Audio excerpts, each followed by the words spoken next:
मुस्कान गांधी जी चंडीगढ़ से। श्री हरिवंश महाराज जी, महाराज जी आपके ना जाने कितने शिष्य हैं जिन्होंने सब कुछ छोड़कर जिंदगी आपके नाम कर दी। गुरुदेव, क्या हम गृहस्थी भी ऐसा कर सकते हैं कि आपको अपना जीवन, हमारी बात मान ले, जीवन आपका आपके लिए ही है। आप अपने जीवन को परिवार के सदस्यों के प्यार में बांटिए, पर बात हमारी मान लीजिए। हमारी सब बातों की बात है राधा राधा राधा। यदि आप राधा राधा जप रहे हो और अपने परिवार को प्रेम करते हो, परिवार की सेवा करते हो और वो प्रेम सेवा भगवान को अर्पित कर देते हो, तो आप हमारे ही हो।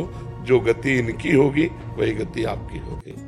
बस आपको बात माननी है। अच्छा, ये पास रहकर बात न माने तो क्या फायदा? आप दूर रहकर बात मान रहे हैं तो आपको वही गति होगी जो पास रहने वालों की होती है।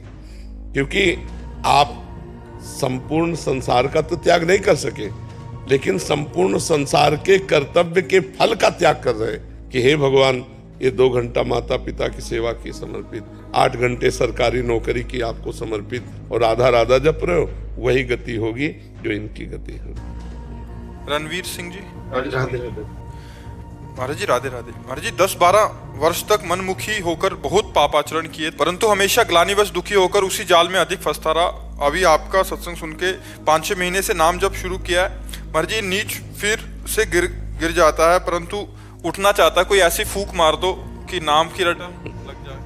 वो तो हमें नहीं आती। फूंक तो हमें आती नहीं।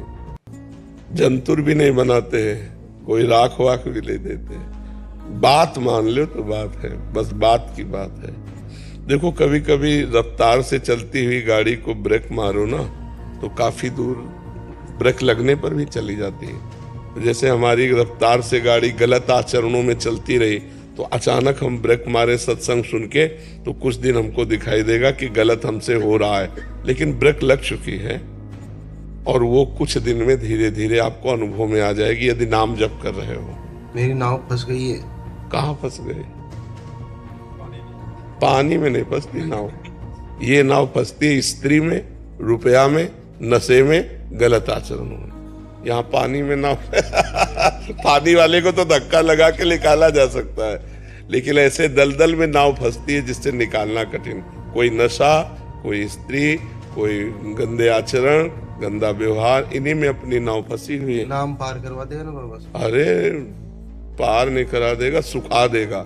नाम लेत भव सिंधु सुखाही, करो विचार सुजन मन माही। घोर पापी को भी भगवान का नाम भगवान की प्राप्ति करा देता है। पर एक बात है, अब लो नशानी अब ना नशे हो। आज तक पाप किया, अब नहीं करूंगा, तब उद्धार शुरू होगा। अब पाप भी करते जाओ, नाम भी लेते जाओ तो बहुत समय लगेगा। तो ये नियम तो लेना पड़ेगा कि ब्रेक मारनी पड़ेगी।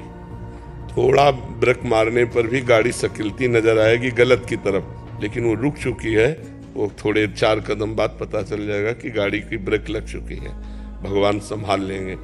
कभी कभी बड़ा वृक्ष जैसे होता है ना, जड़ से उखड़ जाए तो महीनों हरा भरा दिखाई देता है, नहीं, लेकिन उसकी जड़ तो उखड़ गई है, उसकी सत्ता खत्म हो गई।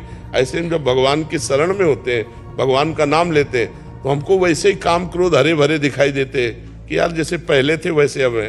वस्तुतः उसकी जड़ उखड़ गई है।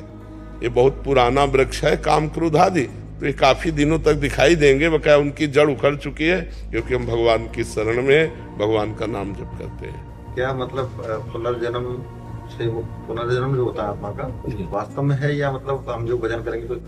देखो, अज्ञान जब तक रहेगा, जैसे हम स्वप्न में हैं, अपने को देख रहे हैं कि हमारी पिटाई हो रही है, तो अब उसको बचाया नहीं जा सकता, उसको जगाया जा सकता है।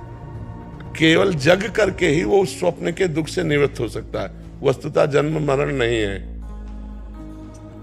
देखो, 5 भौतिक देह पंचभूतों के संघात मिलने से बन गई और पंचभूतों से बिखर गई, इसको हम मृत्यु कहते हैं। जो अंदर जीवात्मा है उसका न जन्म होता है न वो मरती है। ये बात जब अनुभव में आ जाएगी तो हम किसी शरीर में नहीं जाएंगे। हाँ, तो ये जब ज्ञान हो जाएगा कि मैं शरीर नहीं हूं और निरंतर अपने स्वरूप में स्थिति, तो अगला जन्म नहीं होगा उसका। और जब तक ये ज्ञान नहीं होगा तब तक उसका होता रहेगा। जीवात्मा प्राण जो वेद जैसे देखो अभी आप जो हो, आप जीवात्मा हो, लेकिन क्या आप अपने को जीवात्मा मानते हैं? आप अपने को शरीर मानते हैं, पुरुष मानते हैं, आपको एक पुलिसमैन है, ये सब स्वीकृति है। जीवात्मा की तरफ कभी आप नहीं गए कि मैं शरीर नहीं हूं, ये तो पांच भौतिक शरीर है, मैं मन भी नहीं हूं, मैं इंद्रियां भी नहीं हूं, मैं प्राण भी नहीं हूं, तो मैं हूं कौन? अब उसका ज्ञान करने के लिए जब साधना किन गए तो पता चला मैं आत्मा हूं, अब जन्म नहीं होगा। पता चल जाए फिर जन्म नहीं होगा। अनुभव हो गया आत्मस्वरूप का तो जन्म मरण से मुक्त हो। जब तक अनुभव नहीं होगा तो अब आप पुरुष बन करके जो कर्म किए वो कर्म आपको अगले जन्म का बंधन है। अब ये जब तक कर्म नष्ट नहीं होंगे, कर्म परंपरा, तब तक जन्म चलता रहे। अब ये कर्म परंपरा ज्ञान से नष्ट होती है। हाँ, जो हम भजन करते हैं, भजन करने से जो हमें ज्ञान प्राप्त होता है तो उससे हमारे कर्म संस्कार भस्म हो जाते हैं। मानो ऐसे जैसे सोते हुए को जगा दिया गया। अब जगना है ज्ञान कि मैं आत्मा हूं, मैं शरीर नहीं हूं, मेरे द्वारा जो भी क्रियाएं हो रही वो मैं नहीं कर रहा, ये माया के द्वारा हो रही। सतोगुण रजोगुण तमोगुण गुणानुगुण वर्तन्ते मनुष्या पार्थ सर्वसा, ये गुण ही गुण में वर्त रहे, मैं थोड़ी कर रहा हूं। जहां उसको मैं का ज्ञान हुआ मैं मुक्त हो गया, मैं आत्मस्वरूप हूं, ब्रह्म स्वरूप हूं, ऐसा ज्ञान होते ही वो जीवन मुक्त हो गया। या भगवान के प्रेम में मतवाला हो गया, हर समय नाम चल रहा है, आंसू चल रहे भगवान के प्रेम में, अब उसका अगला जन्म नहीं होगा। भगवान की कृपा से या ज्ञान की कृपा से, दोनों के द्वारा ही हम अगला जन्म रोक सकते हैं, अन्यथा नहीं। छोटे मोटे भजन से रुकने वाला नहीं है, क्योंकि जब तक अज्ञान है तब तक जन्म मरण है। अज्ञान नष्ट हुआ तो जन्म मरण कोई नहीं, हुआ ही नहीं कभी, जन्म मरण हुआ ही कभी नहीं। शरीर में पैक हो गए उसी को हम जन्म मान लिए, शरीर से छूट गए तो उसी को मरण मान लिए, फिर अगले शरीर में गए तो फिर जन्म हो गया। ये जाते रहेंगे कर्म संस्कार। कर्म नष्ट हो गए तो मुक्त हो गए, अपने स्वरूप में आ गए। जैसे समुद्र वायु विकार के कारण तरंग कहलाएगा, और वायु विकार नहीं तो तरंग है नहीं, शांत समुद्र है। ऐसे हमारा स्वरूप शांत स्वरूप है। तो ये तरंगे जो है माया के कारण हैं, स्त्री रूप पुरुष रूप नाना प्रकार की भोग वृत्तियां, ज्ञान के द्वारा इसी माया का नाश हो जाए तो खूब भजन करे, परोपकार करे, भगवान से प्रार्थना करे, तो भगवान ज्ञान स्वरूप है, उनके जुड़ने से ज्ञान हृदय में जागृत हो जाता है। वरुण